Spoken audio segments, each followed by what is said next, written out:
মাত্র 10,000 টাকার বন্ডে কি বলবেন?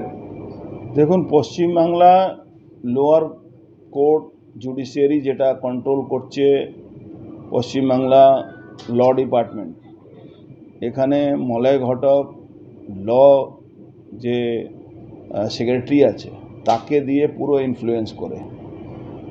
আর নিচে লেভেলে যারা ওই এসিজিএম লেভেলে যারা কোর্টের যারা জুডিশিয়ারি লোকরা আছেন তাদেরকে কন্ট্রোল করছে পুলিশ কমিশনার, এসপি, এরা কন্ট্রোল করছে। একে বলাই হয় পুলিশ কোর্ট। কিন্তু একটা অদ্ভুত ব্যাপার, আপনারা হয়তো জানেন না এই ব্যাপারটা। চন্দ্রনাথ সিনহার উপরে একটা মারাত্মক অভিযোগ আছে, দুর্নীতির সঙ্গে যুক্ত আছে, তার বাড়িতে টাকা পাওয়া গেছে। তা সত্ত্বেও তাকে চার্জশিটে নাম দেওয়ার পরে তাকে 10,000 টাকা, মাত্র 10,000 টাকা বন্ডের উপরে ছেড়ে দেওয়া হলো, পুরোপুরি ইনফ্লুয়েন্স করে। পুরোপুরি জুডিশিয়ারিকে মমতা ব্যানার্জি সরকার ইনফ্লুয়েন্স করছে ল সেক্রেটারির মাধ্যমে।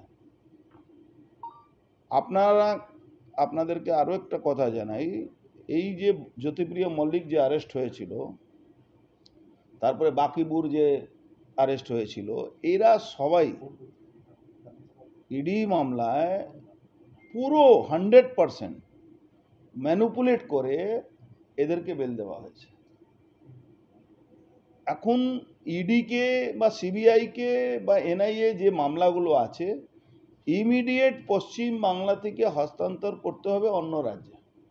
যে কোনো রাজ্যে এইভাবে জুডিশিয়ারিকে ম্যানেজ করা যায় না, যেটা পশ্চিমবাংলা ম্যানেজ করা হচ্ছে। একটা সামান্য ছোট্ট ঘটনা, আজকে মানস সাহা আমাদের লোক, ও কি রিকভারি দেখাচ্ছে, ইট রিকভারি দেখাচ্ছে, আজকে প্রায় 1 মাস ধরে জেলে আছে, যার কোনো এ নেই। পিসি চাইছে, পিসি চেয়েছে, জেলে ঢুকিয়ে দিয়েছে। আজকে ইডি পিসি চেয়েছে, পিসি দেয়নি, তাকে বেল দিয়ে দিয়েছে।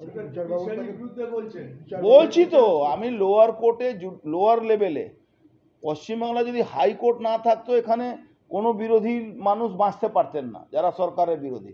কিন্তু লোয়ার কোর্টগুলো যাকে পুলিশ কোর্ট বলা হয়, পুরোপুরি ল সেক্রেটারি, আপনার ল মিনিস্টার মমতা ব্যানার্জি ইনস্ট্রাকশনে চলছে। বিচার ব্যবস্থাটাকেও পশ্চিমবাংলা মমতা ব্যানার্জি নিয়ন্ত্রণ করছে নিচে লেভেলে। বারবার বলছি, লোয়ার কোর্ট লেভেলে বিচার ব্যবস্থাকে মমতা ব্যানার্জি কন্ট্রোল করে। আজকে আইনের শাসন বলে একটা ভরসা থাকে সবসময় মানুষের, কি গো টু কোর্ট, আসো তোমার কোর্টে বুঝে নেব। সেইখানে এই যে বালু মল্লিকের বা বাকিবুরের যে বেল হয়েছে, তার এগেনস্টে ইডি হাইকোর্টে গেছে। চন্দ্রনাথ সিনহা ব্যাপারেও আমার মনে হচ্ছে যাবেই, কেন এইভাবে একটা চার্জশিট হয়েছে, তারপরে তাকে পিসি চেয়েছে, আর তার বেল হয়ে গেল। জেনারেলি কি দেখা যায়, পিসি চাইলে কিন্তু তার বেল হয় না, পিসি খাটতেই হয়। কিন্তু আজকে পুরোপুরি বোঝা গেল এভরিথিং ইজ ম্যানিপুলেশন। চন্দ্রনাথ কেসে সবটাই ম্যানিপুলেট। পশ্চিমবাংলা যত চোররা, যত মন্ত্রী আমলা যারা চুরি কেসে যাচ্ছে, যারা চুরির সঙ্গে যুক্ত আছে, যারা দুর্নীতির সঙ্গে যুক্ত আছে, টোটালটাই নিচের লেভেলে কোর্টটাকে ম্যানিপুলেট করা হচ্ছে।